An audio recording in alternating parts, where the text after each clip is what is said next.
네, 이번 시간에는 답안 같이 확인해 보도록 하겠습니다. 로마자 1번에서 가스 충전소 건축허가, 가스 충전 사업허가 아니고요. 가스 충전소 건축허가 맞고요. 그쵸? 예외적 허가 문제라고 말씀을 드렸었습니다. 예외적 허가, 사회적으로 유해하거나 바람직하지 않은 행위이기 때문에 법규상 원칙적으로 금지되어 있는 것이죠. 이것을 예외적으로 해제함으로써, 금지를 해제함으로써 적법하게 행위를 할 수 있게 해주는 것을 말하는데, 개발제한구역의 지정 및 관리에 관한 특별조치법 12조 1항 제1호 마목에 따르게 되면은 그린벨트 내에서는 건축행위를 할 수 없도록 제한을 두고 있습니다. 원칙적 금지, 그래서 예외적으로 허용을 해주고 있기 때문에 이것은 예외적 허가에 해당을 한다. 명령적 행정으로서 그 처분성 당연히 인정된다. 지금 여기서 법적 성질을 앞으로 이렇게 당기고 있는 이유는 각각의 설문에서 공통적으로 논의되고 있는 행정작용이 바로 가스 충전소 건축 허가이기 때문에 그렇습니다. 재량행위 보시게 되면 판례도 이런 식으로 보고 있는데요.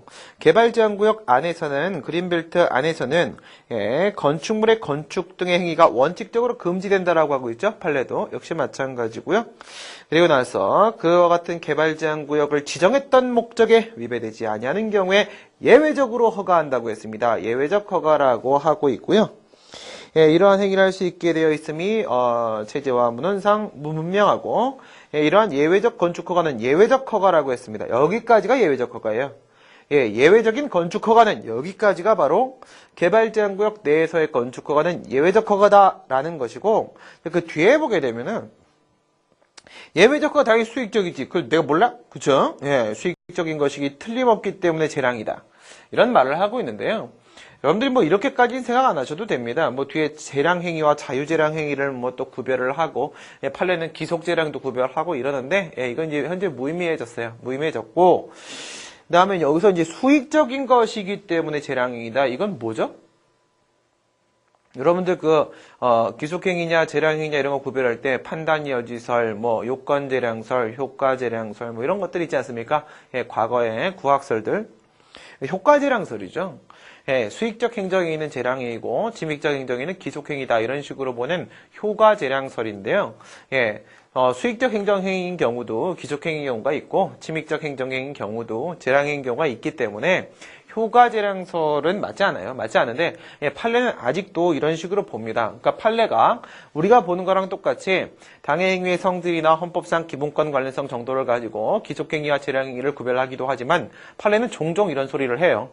수익적 행정행위가 재량이다 이런 말을 종종 하는데 판례는 아직도 효과 재량설이 조금 남아있다라고 볼 수 있어요. 이건 신경 쓰지 마세요. 이렇게 보는 게 아니라 여기 아까 제가 말씀드렸던 대로 이렇게 보는 겁니다. 그러니까 특허라고 하게 되면 그 당의 행위의 성질이 특허기 때문에 그래서 재량이다 이렇게 보는 거고, 그 다음에 예외적 허가라고 하게 되면 더 이상 유해하지 않아서 허용해 주는 거, 이것은 더 이상 유해하다 유해하지 않다라는 판단을 누가? 행정청이 판단한다. 그 행정청의 재량에 속한다 라고 봐서 재량행위로 연결시키는 겁니다. 방법 기억하세요. 특허인 경우에 있어서 어떻게 재량으로 보내는가, 예외적 허가인 경우에 있어서 어떻게 재량으로 보내는가, 그 논리를 여러분들 좀 기억을 해주실 필요가 있겠고요. 다음 설문 1 보시게 되면 이제 설문 1번은 행정소송법상의 원고적격을 묻고 있었던 문제였었죠. 그래서 이거 항고성으로 좁히고 다시 취소송과 무효동항해송으로 분리를 시키시면 된다고 했습니다. 제3자 소송이기 때문에 사익보상이 문제가 된 상황인데 맨 밑에 대상적격이 인정된다 밑줄 보시고요. 원고적격에 대한 논의를 하기 전에는 반드시 대상적격에 대한 언급이 필요합니다. 그렇죠? 왜? 처분이다 아니다라는 문제잖아요. 처분이라고 해야지만 비로소 처분상 제3자에게 있어서의 원고적격 논의가 나올 수 있다 이런 것이죠. 그 다음에 취소상 원고적격 들어가게 되면 처분의 위법성을 주장해서 취소를 구할 수 있는 자격, 우리가 이것을 취소상 원고적격이라고 하는데 12조 1문을 보니까 법률상 이익이 있는 자가 제기할 수 있도록 되어 있다. 법률상 이익의 의미에서 문제점 밑줄 그시면서 명시적인 규정을 마련하고 있지 않은 바 이거죠. 이 표현만 넣으면 됩니다. 명시적 규정이 없다. 법률상 이익이 필요하다고 해놓고 그게 뭔지 안 가르쳐줘. 떼끼. 그러면서 학설 판례 넘기시고, 권리구제설, 권리구제설은 협의의 공권으로 보는 겁니다. 전통적 권리가 침해되었을 때만 인정된다. 옆에 써놓으시고 제3자의 원고적격이 X입니다. 그죠? 제3자의 원고적격이 인정 안 해요. 법률에 의해서 보호되는 이익이 침해된 경우에 있어서 취소의 원고 적격을 인정하는 게 법률상 보호이익설인데 거기서 법률에 의하여 보호되는 이익에서 법률 있잖아요. 법률의 범위를 확대시키고 그 다음에 보호되는 이익에서 보호되는 있잖아요. 보호되는 범위를 확대시키고 하는 게 뭐예요? 그게 바로 공권의 확대와 경영이죠. 죄송합니다. 제가 얼굴을 이렇게 앞으로 내밀면 깜짝 놀라더라고요. 그렇죠? 뒤로 빠질게요. 넘어지겠네요. 법률에 의하여 보호되는 이익 이렇게 되어 있는데 법률 거기 옆에 써놓으시고 뭐라고 써놓으면 보호규범의 범위 확대. 그렇죠? 보호규범의 범위 확대. 그 다음에 보호되는 밑줄 그시고 여기서 이제 이게 뭐야? 목적론적 해석 이렇게 보호규범의 범위를 확대시키고 양적 범위 확대, 목적론적 해석, 질적 범위 확대를 통해서 어디까지 추가시키나요? 처분상 제3자의 원고 적격까지 넓혀 인정하는 거죠. 그래서 법률상 보호이익설은 광의의 공권이라고 봅니다. 재판상 밑줄 그시고 재판상 이건 뭐예요? 위에 있는 권리구제설하고 법률상 보호이익설은요. 실체법이 보호되는 이익이어야 돼요. 실체법이 보호하는 이익이어야 됩니다. 그런데 재판상이라고 했다는 것은 무엇을 말하는 것인가? 쟁송법이 보호하는 이익도 법률상 이익이다라고 보는 거예요. 근데 여기 조심하셔야 될 게 또 있죠. 뭐가 있어요? 1, 2, 3까지는요. 지금 이 학설들이 취소를 주관적 소송으로 보고 있는 게 맞아요. 알겠어요? 그런데 마지막 거 적법성 보장설은 이것을 객관적 소송으로 보고 있단 말입니다. 주관적 소송이 3번까지라는 거 기억을 해주시고 재판상이라는 것은 쟁송법이 보호하는 이익이다 이겁니다. 그러니까 국민의 권익구제를 목적으로 하는 것임에도 불구하고 이런 것까지 포함을 시킨다는 거예요. 뭐까지 포함을 시킨다? 재판을 통해서 판단해볼 만한 가치가 있는 것까지도 법률상 이익 안에 포함을 시키겠다 이겁니다. 여기서 이제 문제가 생기는 거죠. 그 다음에 처분의 위법성을 다투기 위해서 소송소에 가장 적합한 위치에 있는 자, 이건 뭐예요? 자신의 권익 침해가 아니라고 할지라도 소송을 받아주겠다는 것이기 때문에 이것은 객관적 소송, 확인 소송에 대한 문제로 보고 있습니다. 발레해 보시고요. 법률상 이익이라는 것은 직접적이고 구체적인 밑줄, 직접적 구체적 이익, 이게 바로 뭘 말하는 거예요? 직접적 구체적 이익, 이것은 바로 공법상 권리, 공권을 말하는 겁니다. 공권을 말하는 거니까 공권을 포기한 세 번째, 네 번째 거 보호가치는 이익구제설하고 적법성 보장설을 배제시키는 거죠. 옆에서 놓으시고 3설, 4설 배제입니다. 3설, 4설 배제. 오른쪽에 제3자 밑줄 그시고 제3자의 경우에 있어서도 원고 적격, 본안 판단을 받을 수 있는 자격을 인정했습니다. 그쵸? 제3자는 뭘 배제시키는 거예요? 이거는 권리구제설을 배제시키는 거죠. 그렇기 때문에 판례는 법률상 보호이익설의 입장을 취하고 있다. 권리구제설, 이제 소극적 검토 방법 들어가는 거죠. 소극적 검토 방법. 나머지 이거 아니야. 권리구제설은 너무 좁다. 옆에다 이거 써놓으세요. 위법한 제3자요 행정행위에 대한 행정구제제도 확립 X. 바로 만들어내는 문장도 깔끔하네요. 그죠? 위법한 제3자요 행정행위에 대한 행정구제제도의 확립 X. 여러분 그런 거 기억나시죠? 법치행정의 원칙 우리 맨 앞에서 막 할 때 뭐라고 합니까? 법치행정의 원칙의 내용에는 두 가지가 있다. 첫 번째, 법률에 의한 행정, 즉 행정은 법률에 위반되면 안 된다라는 것뿐만 아니라 행정작용이 만약에 법률에 위반되는 경우에 있어서는 그에 따른 행정구제제도도 마련되어 있어야 한다까지가 법치행정의 원칙이에요. 그렇죠? 네. 그렇기 때문에 제3자 행제가 위법하게 행해졌을 때 그에 대한 행정구제제도가 만들어질 수가 없어요. 권리구제에서 따르게 되면 너무 좁아. 보호가치는 이익구제설. 야, 너 주관적 소송으로 보고 있다며. 그랬더니 뭐래요?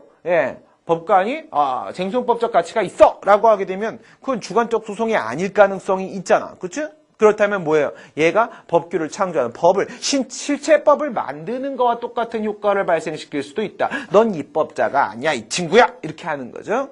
그 다음에 세 번째 적법성 보장설. 민중소송화 되는 게 문제가 아니라고 했습니다. 그렇죠? 그게 문제가 아니라 뭔데요?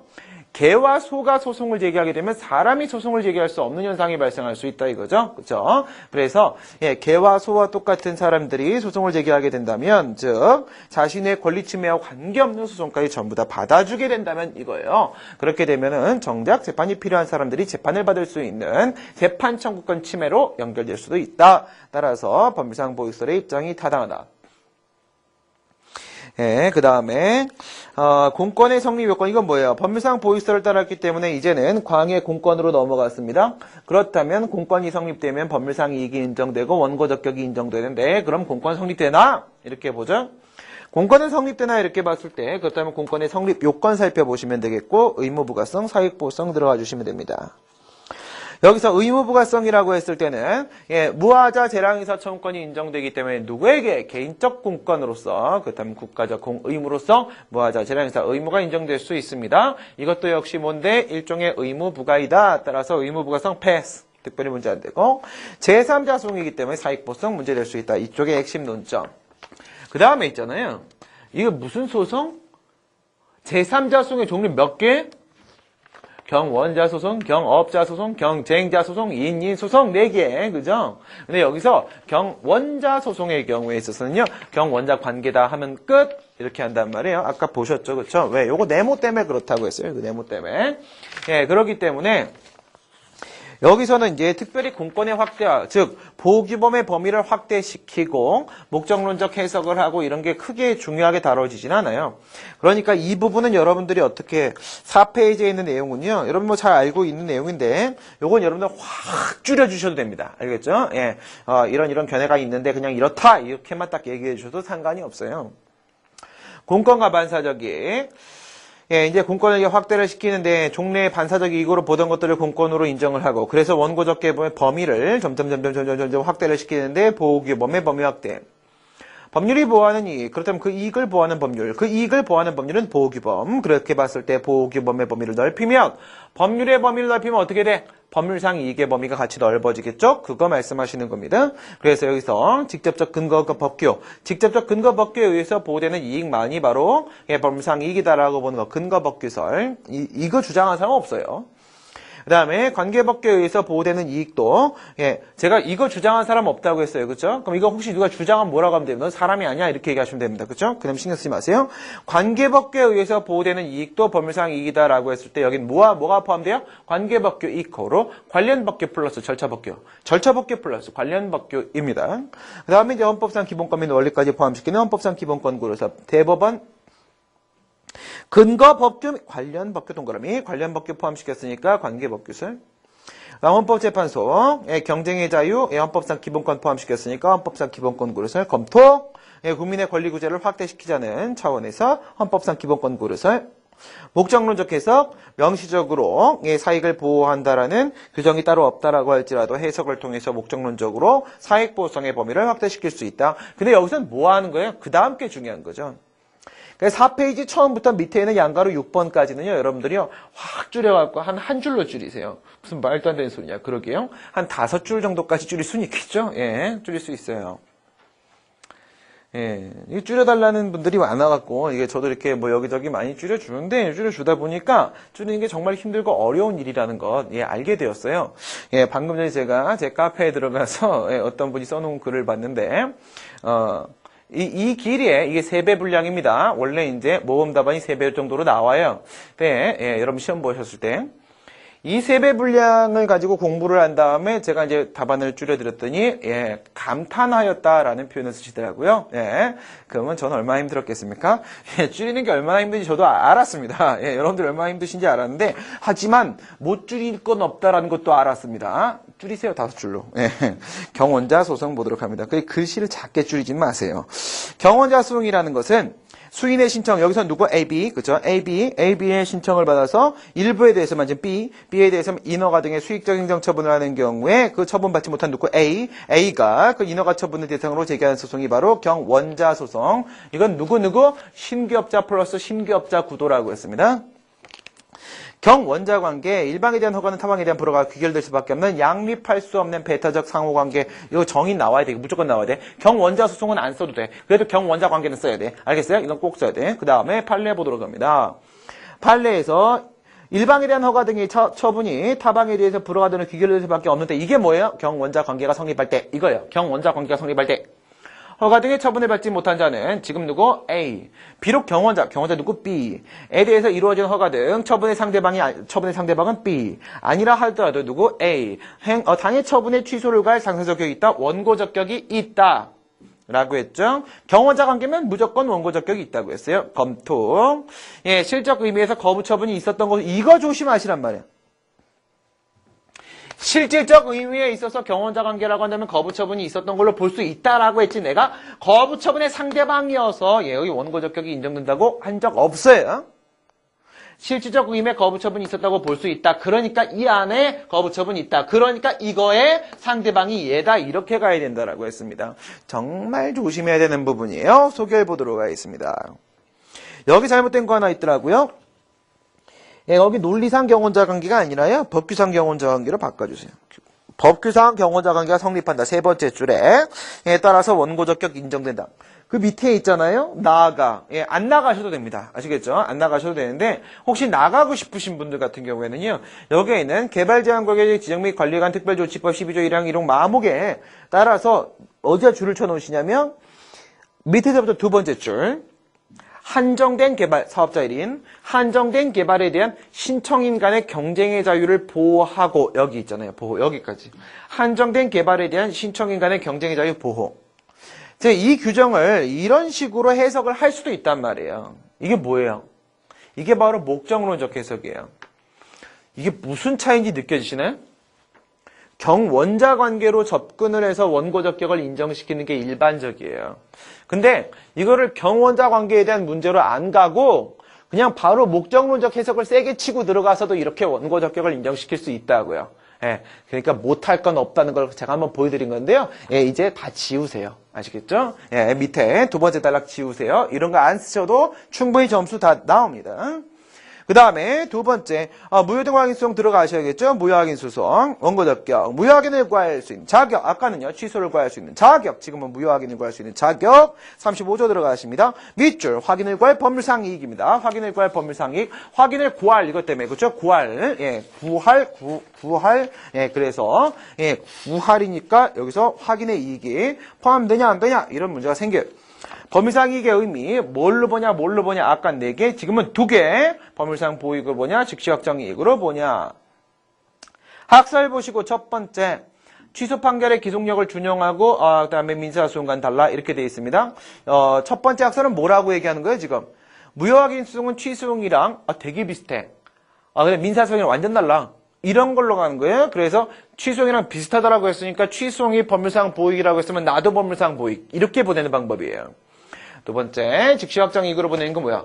취소용이랑 달라. 이렇게 하는 거예요. 취소용이랑 달라 했으니까 걔가 법률상 보이익이면 나는 좀 뭔가 딴 거 또 있어야 돼. 그러면서 이거 확인 소송이야. 정리합니다. 첫 번째 법률상 보이익서는 뭐라고 하고 있다고요? 취소용이랑 같다. 민사소송이 달라. 이렇게 가는 거예요. 그 다음에 즉시 확정 이익서는요? 취소용이랑 달라. 이거 확인 소송이야. 이렇게 가는 거예요. 그 다음에 판례 보시게 되면 종래 판례. 법률상 지위에 불안 위험이 있어. 여기까지 밑줄 그시고 동그라미 1번. 여기까지 동그라미 1번. 이게 뭐예요? 즉시 확정 이익설은 35조의 법률상 이익은 법률상 보호이익 플러스 확인의 이익이라고 봅니다. 아시겠죠? 여기서 확인의 이익은 뭔데? 현존하는 법적 지위의 불안, 판결을 통한 권리전부 확정 필요성, 그 다음 보충성 원칙이에요. 여기서 현존하는 법적 지위의 불안이 판례가 뭐라고 하는 거야? 법률상 지위에 불안 위험이 있어. 이게 현존하는 법적 지위의 불안, 동그라미 1번. 그 다음이 이제 동그라미 2번. 판결로서 앞에다가 동그라미 2번. 이게 뭐예요? 판결을 통한 권리전부 확정 필요성. 판결로서 그 법률관계의 존부를 확정하는 것이 여기까지가 판결을 통한 권리전부 확정 필요성. 그 다음이 동그라미 3번이에요. 불안 위험을 제거하는데 필요하고도 적절해야 돼. 필요하고 적절해. 이게 뭐야? 이거밖에 없어. 이거야. 이거밖에 없어. 이거밖에 없어. 보충성 원칙. 이게 3번 보충성 원칙. 그래서 종래 판례는 뭐라고 봤었다? 즉시 확정이 있어요. 확인의 이익이 필요하다라고 봤었다. 근데 지금 판례 보시고요. 2008년도 현재 판례는 뭐라고 하느냐? 행정소송법의 무효확인 수송의 원고적격 규정에 거기서 너 보충성 원칙 봤니? 참 이게 웃기죠, 그죠? 지가 지금까지 필요하다고 해놓고 갑자기 와서 너 봤니? 그러면 내가 그랬니? 네가 그랬지? 이렇게 말해주고 싶죠. 근데 그러지 마시고 받아들이세요. 그래서 보충성에 관한 명문 규정이 없다 이겁니다. 보충성은 확인의 이익의 세 번째 것 핵심이었어요. 이걸 깨버리겠다. 그럼 확인의 이익을 깨버리겠다라는 말씀입니다. 밑줄 직접적이고 구체적인 이익. 직접적 구체적 이익이 바로 뭔데요? 이게 바로 취소상 원고적격에서 얘기하던 그 법률상 보호이익입니다. 법률상 보호이익이 있으면 족한 것이지 그 외에 별도의 보충성이 요구되는 것은 아니라. 그럼 맨 끝에 보시게 되면 몇 줄? 다른 직접적 구제수단이 있는지 여부를 따질 필요가 없다. 이거 있잖아요. 다른 직접적 구제수단이 있는지를 따질 필요가 없다. 이건 보충성 원칙을 적용시킬 이유가 없다. 이거예요. 그래서 이제는 확인의 이익을 요하지 않는다. 법률상 보익설로 입장 바꿨어요. 이렇게 바꾼 이유가 뭔데요? 판례가 무효확인 소송에 있어서 무효확인 판결에 있어서의 기속력으로서 원상회복 의무를 인정했기 때문이다라는 거죠. 예, 판례가 원상회복 의무를 인정한 이상해야 보충성 원칙을 더 이상 요구할 필요가 없어진 것은 분명합니다. 그죠? 그렇다면 우리도 법률상 보익설로 입장 전환. 그렇다면 결국 어떻게 됩니까? 취소용도 무효확인 소용도 모두 다 원고적 경우 법률상 보익. 경원자 관계면 족. 이거 있잖아요. 제가 답안 어떻게 썼는지 한번 보세요. 취소송을 이따 마셔야겠어요. 그 다음 무효확인 소송을 얼마큼 했어요? 취소송 안에서 공권도 확대시키고 그 안에서 경원자 관계 논의도 하고 다 했어. 그리고 나서 무효확인 소송은 거의 뭐예요? 여기 사이드 메뉴처럼 갖다 붙여버렸어요. 그죠? 이렇게 안 해도 돼요. 어떻게 해도 돼? 12조 1문의 법률상 이익은 법률상 보이익이다. 여기까지만 딱 해. 35조의 법률상 이익도 법률상 보이익이다. 여기까지만 딱 해. 그리고 나서 한 방에 보내줘도 돼요. 한 방에 맨 끝에서 뭐가 나와? 경원자 관계가 맨 끝에서 나와도 된다 이거예요. 예, 그건 여러분 마음이에요. 그죠? 예. 저처럼 하셔도 되고, 예, 몰아주기 들어가셔도 상관이 없습니다. 설문이 들어가도록 합니다.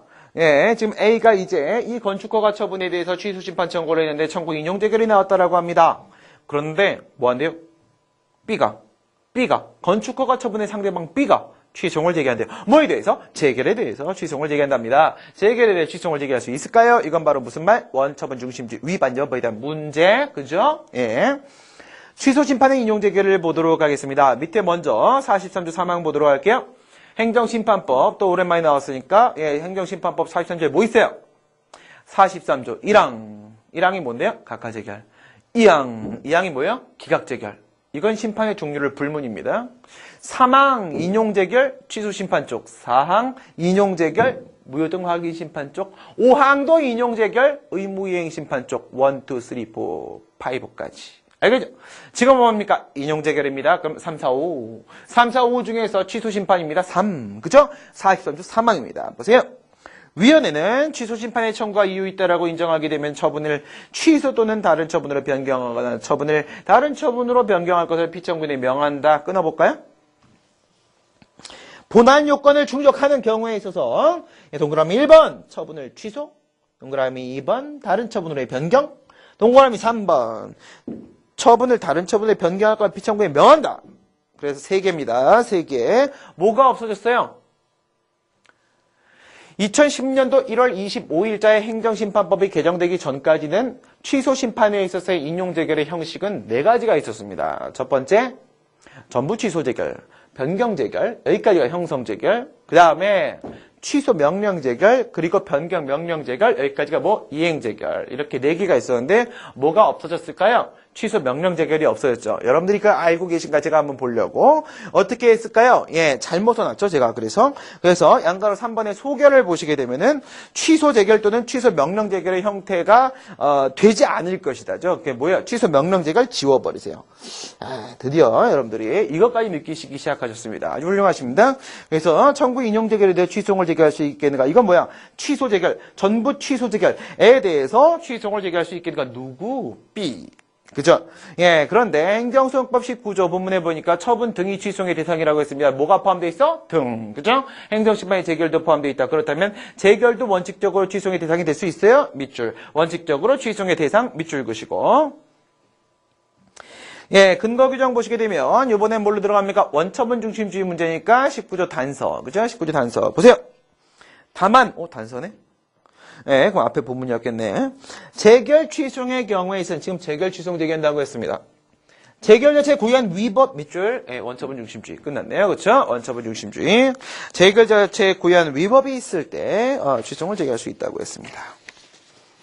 그래서 이제 원처분 중심주의와 재결주의를 비교하러 들어갑니다. 원처분 중심은 어떻게? 둘 다. 재결주의는 어떻게? 한 개만, 재결만. 그쵸? 이렇게 들어가고.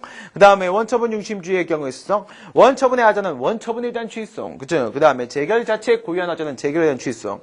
밑줄 행정소송법 19조 단서. 알겠죠? 밑줄 행정소송법 19조 단서. 재결주의는 원처분과 재결과 두 개가 복수로 존재한다라고 할지라도 오직 뭐 재결만 다툰다. 재결만 딱 다투는데 이건 개별법의 근거 규정이 있어야 됩니다. 개발자항구역의 지정 및 관리에 관한 특별조치법에는 재결주의 규정이 없습니다. 원처분 중심주의예요. 생각건데 생각 막 하시고 지금 막 생각하세요. 생각하시면서 권리구제의 실효성 측면에 더 효율적이에요? 원처분 중심주의가? 맞지. 왜?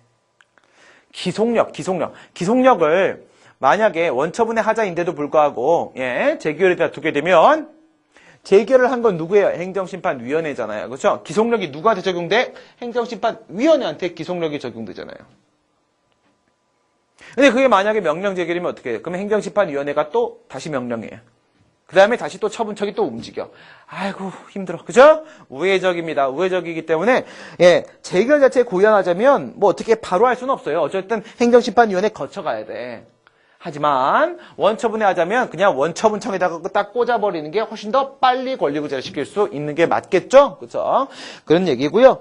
그 다음에 행정심판위원회를 이렇게 돼 있는데 그거 아니고요. 리을 지우시고 를 이렇게 아니고 그래서 위원회는 독립된 행정기관이에요. 그렇죠? 원처분청을 완전히 대신하는 건 아니고 그렇기 때문에 재결이 원처분을 완전히 대신하는 것도 아니고 그 다음에 소외 대상이 무엇이 되는지에 대한 문제는 입법 정책적 문제니까 그냥 행정소송법에 써있는 대로 하자. 이거죠? 그렇게 하자. 원처분 중심주의. 원처분 중심주의와 본안 판결 이건 뭘까요? 원처분 중심주의 규정이 지금 어디 있었나요? 19조 단서. 행정소송법 19조는 무슨 규정인데요? 취소용상 대상적격. 그래서 원처분 중심주의에 대한 내용 여러분들 교과서 보시게 되면 어디 있습니까? 항고소송상 대상적격 테마 있어요. 문제의 발단은 대상적격부터라고요. 하지만 원처분 중심주의에 위반되냐 되지 않느냐에 따라서 나오는 판결은 뭐가 돼요? 이게 진짜 대상적격 문제면 각각 판결의 대상이냐 아니냐 이런 문제가 돼야 되는데 그게 아니라 인용 판결이냐 기각 판결이냐에 대한 문제로 결론이 나온단 말이죠. 왜 그런데요? 재결 자체 고유한 위법. 위법에 대한 판단은 본안에서 할 문제인 거라는 거죠. 위법적 법에 대한 판단을 소송재판에서 할 수는 없단 말이죠. 그렇죠? 그렇기 때문에 본안 판결의 문제로서 처리될 수밖에 없다는 얘기입니다. 그 밑에 판례 보세요. 재결 자체에 고유한 위법이 없는 경우에는 원처분에 당부하는 관계없이 당의 재결 취소용을 기각해야 된다라고 했습니다. 그럼 여러분들 재결에 대해서 취소용을 제기했다고 했을 때 잘 생각해 보세요. 재결에 대해 취소용을 제기했어요? 다른 건 모르겠고 대상적격 흠결로 각하되는 경우 있어요 없어요? 재결에 대해 취소용을 제기했는데 대상적격 흠결로 각하시키려면 행정소송법 19조 본문 쪽하고 단서 쪽 두 개만 고려하시면 되잖아요. 본문엔 처분 등이라고 돼 있으니까 등 포함됐죠. 그 다음 단서에서 원처분 중심주의가 있긴 있죠. 근데 그건 본안 판결의 문제라고 했잖아요. 그죠? 재결에 대해 취소용을 제기해서 대상적격 흠결로 각하되는 경우는 없단 말이에요. 알겠습니까? 돼봐야 기각이란 말이죠. 왜 이런 현상이 발생하는지 여러분들 가만히 생각해 보세요. 원처분 중심주의니 뭐니 이런 건 우리가 지금 이렇게 얘기를 하는 것 뿐이에요.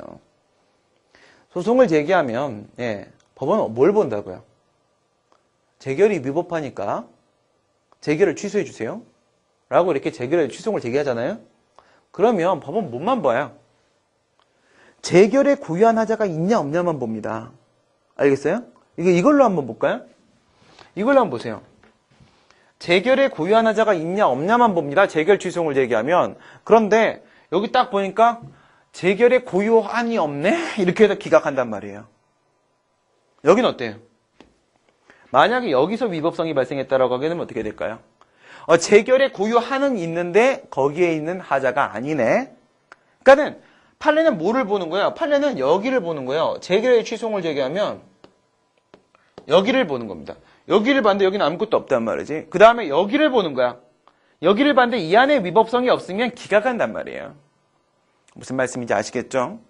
재결에 취소용을 제기해야 되면 뭐만 본다? 재결의 위법성이 존재하는지만 본다. 재결 자체에 고유한 위법성이 있는지만 본다. 딴 거 신경 안 쓴단 말입니다. 그 다음에 재결 자체의 고유한 위법성에 대한 문제는 실은 어떻게 돼요? 고유한 영역 존부예요. 고유한 영역, 여러분들한테요.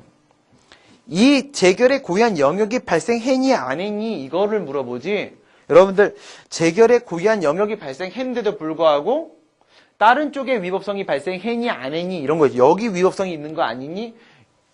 이런 것까지 절대 질문 안 해. 알겠어요? 예. 왜냐하면 이런 생각까지 해보는 사람이 그래 많지가 않아갖고요. 예. 그래갖고 만약 이렇게 해서 재결의 고유한 영역이 발생해 안 해 한 번 더 나가서 근데 재결 자체에 고유한 하자야 아니야까지 물어보잖아요. 그럼 변별력이 없는 시험이 돼요. 다 떨어진단 말이죠. 그래서 고유한 영역이 있냐 없냐만 여러분들이 정확하게 파악해 두시면 됩니다. 그래도 불안하시다고요? 그럼 제가 한 번 더 정리를 해드릴게요. 잘 보세요. 나올까요? 안 나올까요? 문제 나와요? 안 나와요? 안 나와. 각하재결이 설사 위법하다고 할지라도요. 각하재결의 취소를 딱 하잖아요. 각하재결의 취소를 딱 하게 되면 이제 뭘 할 수 있게 됩니까? 행정심판을 청구할 수 있게 돼요. 이미 행정소송 와 있어요. 그렇죠? 예, 그래서 이게 실익이 없어. 실익, 협의의 소익이 없어요. 그 다음에 주절형 이렇게 들어가게 되면요. 예, 이쪽으로 문제 나올까요? 안 나올까요? 죽으면 죽었지 안 나와요. 예, 이게 혹시 나오잖아요. 예, 이게 혹시 나오면 이 수업을 들으시는 분들뿐만 아니라 친구분 10명까지 데려오세요. 친구분 10명까지 오면 5년간 행정법 수업을 공짜로 잡아드리도록 하겠습니다. 여기서 나오면 안 나오면 요거 그죠? 5년을 공부하라는 건 아니에요. 그죠? 예, 다른 사람에게 양도 가능합니다. 예, 요거 3개 생각해 보세요. 3개. 기각재결, 일부 인용재결, 인용재결. 일부 인용재결도 여기 인용재결처럼 원처분이 제3자유의 행정행위면 고유한 영역이 발생할 때도 있거든요. 그건 진짜로 안 나와요. 예, 거기까지 들어가면 다 죽어요. 안 나옵니다. 그러니까 이거는 그냥 X라고 생각하시면 돼요. 여러분들은 X. 그럼 잘 봐요. 그럼 일부 인용재결은 고유한 영역이 없어서 그냥 고유한 하자는 세상에 없는 거야. 끝. 지금이 이 문제예요. 인용재결. 그렇죠? 인용재결인데 제3자유의 행정행위면 뭐라고 했어요? 고유한 영역은 있다고 했어요.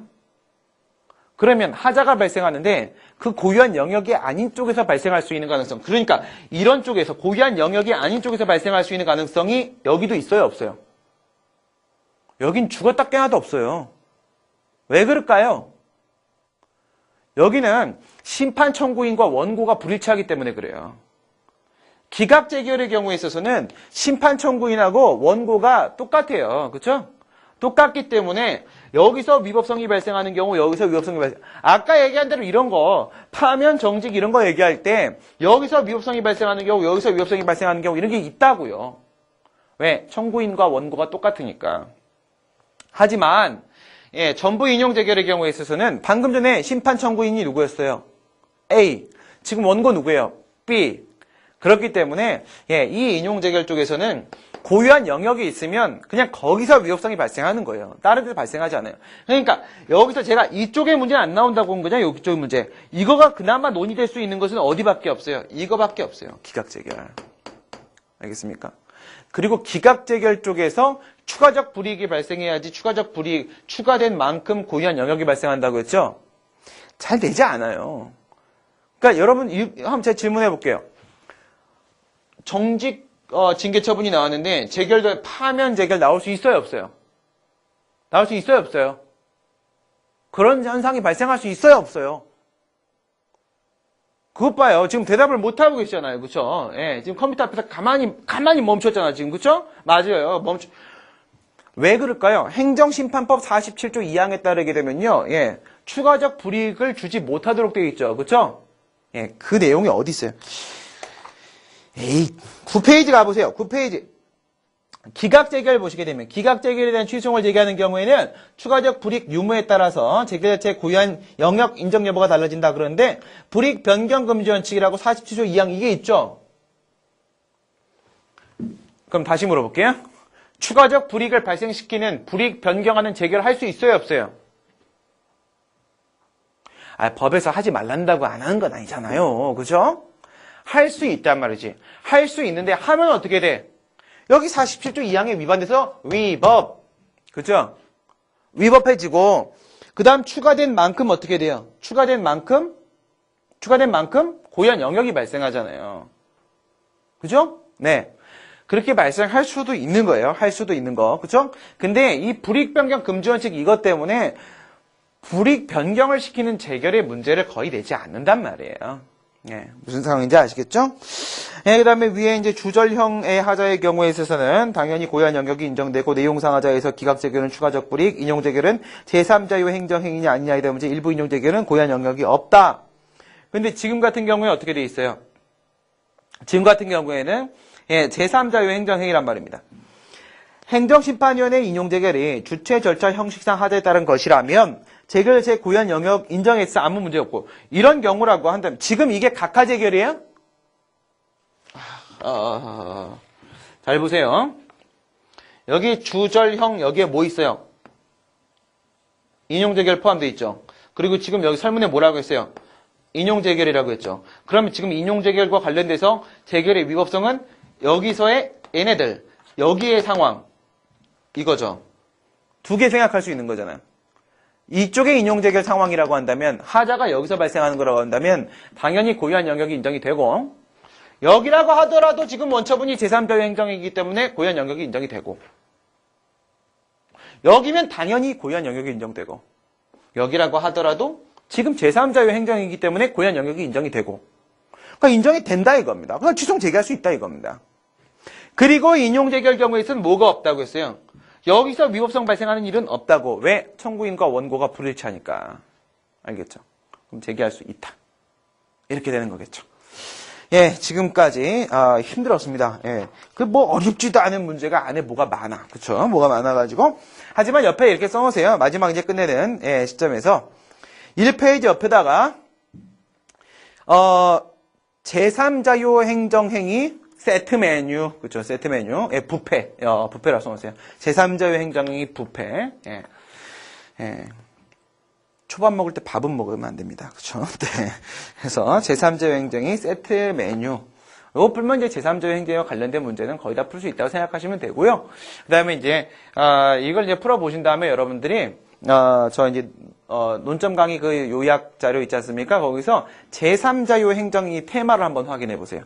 예, 그러면 완벽한 공부가 끝날 것이다 라고 생각이 됩니다. 예, 지금까지 53회 사법시험 기출문제 같이 살펴보았습니다. 수고들 많으셨습니다. 수고하셨습니다.